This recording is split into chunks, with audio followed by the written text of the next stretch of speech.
বিজেপিৰ প্ৰতিষ্ঠা দিৱস ভাৰতীয় জনতা পাৰ্টিৰ প্ৰতিষ্ঠা দিৱসৰ দিনটোত মুখ্যমন্ত্ৰী ডক্টৰ হিমন্ত বিশ্ব শৰ্মাই বিজেপিৰ কাৰ্যকৰ্তাসকললৈ আহ্বান জনালে বিশেষভাৱে। ভাৰতীয় জনতা পাৰ্টিৰ লক্ষ্য আৰু ভাৰতীয় জনতা পাৰ্টিৰ সংকল্প আমাৰ জীৱনত সমাহিত হ'ব লাগে।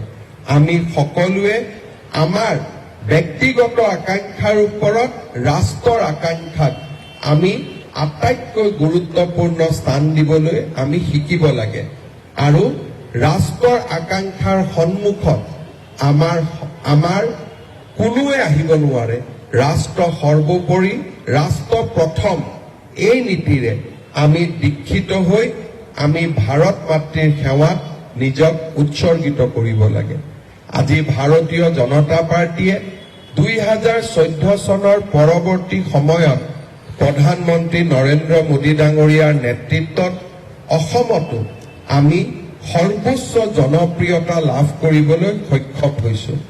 আজি ভাৰতীয় জনতা পাৰ্টিয়ে অসমৰ প্ৰতিখন অট'নমাছ কাউন্সিল, স্বায়ত্তশাসিত পৰিষদ, পঞ্চায়ত, নগৰ পৰিষদ আজি আমি ৰাষ্ট্ৰ জীৱন আৰু সমাজ জীৱনৰ প্ৰতিটো স্তৰতে ভাৰতীয় জনতা পাৰ্টিয়ে নিজৰ ইতিবাচক প্ৰভাৱ পেলাবলৈ সক্ষম হৈছে। পঞ্চায়তৰ পৰা নগৰ পৰিষদলৈকে আৰু বিধানসভালৈকে সৰ্বস্তৰত আমাৰ জনপ্ৰতিনিধিসকলে আৰু সংসদৰ বুকুত আমাৰ জনপ্ৰতিনিধিসকলে অসম মাতৃৰ বিভিন্ন সমস্যা সমাধান কৰিবলৈ সক্ষম হৈছে আৰু প্ৰতিটো পৰ্যায়তে নিজৰ গাঁওখন, নিজৰ সমাজখন, নিজৰ ৰাজ্যখন আৰু নিজৰ ৰাষ্ট্ৰখনক শক্তিশালী কৰাৰ বাবে এক নিৰন্তৰ গতিত মহান আদৰ্শৰে দীক্ষিত হৈ কাম কৰিছে।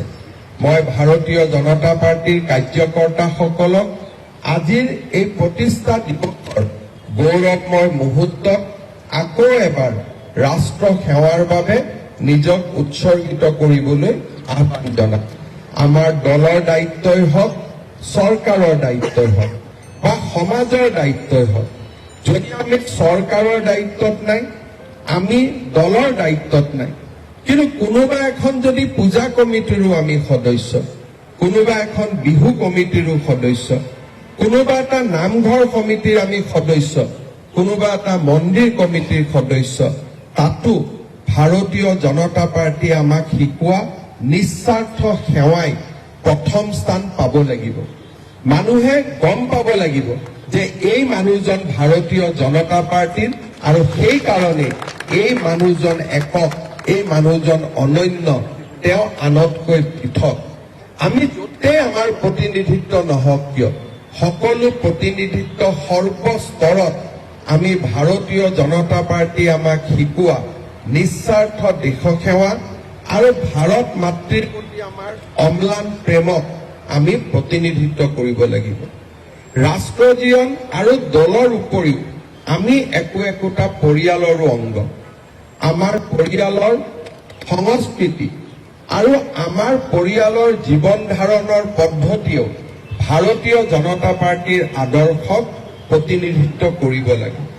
আমি যদি একোজন সফল পিতৃ হওঁ, আমি যদি এগৰাকী সফল মাতৃ হওঁ, তেতিয়াহ'লে আমি ভাৰত মাতৃক সেৱা কৰিবৰ কাৰণে আমি এটা ভৱিষ্যত প্ৰজন্ম সৃষ্টি কৰিম। ভাৰতীয় জনতা পাৰ্টিক সেৱা কৰাৰ বাবে আমি এটা ভৱিষ্যতৰ প্ৰজন্ম সৃষ্টি কৰিম। আজিৰ বাবে আমি ভবা নাই, আমি 100 বছৰ আগলৈ চিন্তা কৰিম যে আজি আমি কৰা কামে কেনেকে ভাৰতীয় জনতা পাৰ্টিক শক্তিশালী কৰিছে। আমাৰ পৰিয়ালৰ ভিতৰতো ভাৰতীয় জনতা পাৰ্টিৰ সংস্কাৰে গুৰুত্ব পাব লাগে। আমাৰ ৰাষ্ট্ৰ জীৱনৰ চিন্তাধাৰাই গুৰুত্ব পাব লাগে। আমাৰ ল'ৰা ছোৱালীকো একোজন ভাৰত মাতৃৰ সুসন্তান হিচাপে নিৰ্মাণ হোৱা কৰ্মযজ্ঞত আমি ব্ৰতী হ'ব লাগে। মই লগতে আৰু এটা অনুৰোধ কৰিম, ৰাষ্ট্ৰ নিৰ্মাণ হয় ব্যক্তিগত জীৱনৰ পৰা, ৰাষ্ট্ৰ নিৰ্মাণ হয় সমাজ জীৱনত থাকি আমি ব্যক্তি হিচাপে সমাজলৈ, আমাৰ সংস্কৃতিলৈ কেনেকে আমি সেৱা আগবঢ়াব পাৰিছো।